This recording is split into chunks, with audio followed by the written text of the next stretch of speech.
Hello दोस्तों, नमस्कार। आइए वीडियो देखते हैं। राघव चड्ढा जी बोलते हैं, उसे ध्यान से सुनते हैं। मिडिल क्लास के मामले में कहा गया है। पहली चीज सर, ये इनकम टैक्स एग्जेम्पशन नहीं है।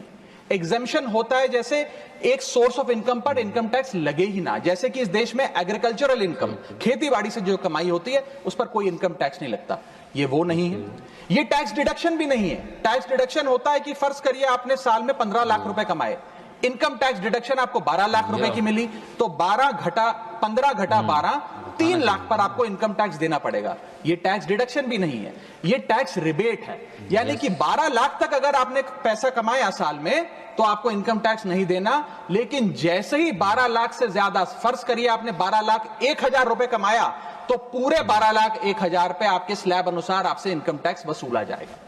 और दूसरी चीज, कैपिटल गेन्स पे, यानी कि अगर आप अपने कोई मकान बेचते हैं, सोना बेचते हैं, इक्विटीज बेचते हैं, शेयर्स बेचते हैं, उस पर जो कैपिटल गेन पे, मुनाफे पे लगता है टैक्स, वो इस 12 लाख की सीमा में नहीं आएगा। उस पे आपको अतिरिक्त टैक्स देना पड़ेगा सर। लेकिन इस 12 लाख की रियायत से कितने लोगों को भारत देश में फायदा हुआ, यह भी समझने की आवश्यकता है।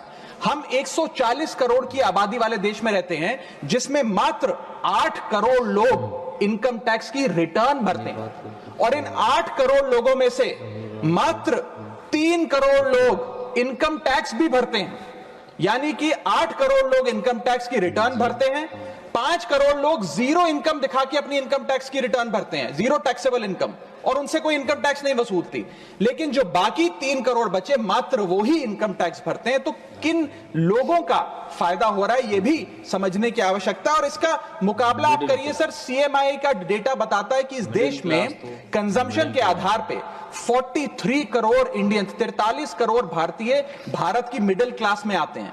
43 करोड़ में से मात्र 2 से 3 करोड़ लोगों को ही इसका फायदा होने जा रहा है। उसका हम स्वागत करते हैं, लेकिन बाकियों के लिए क्या?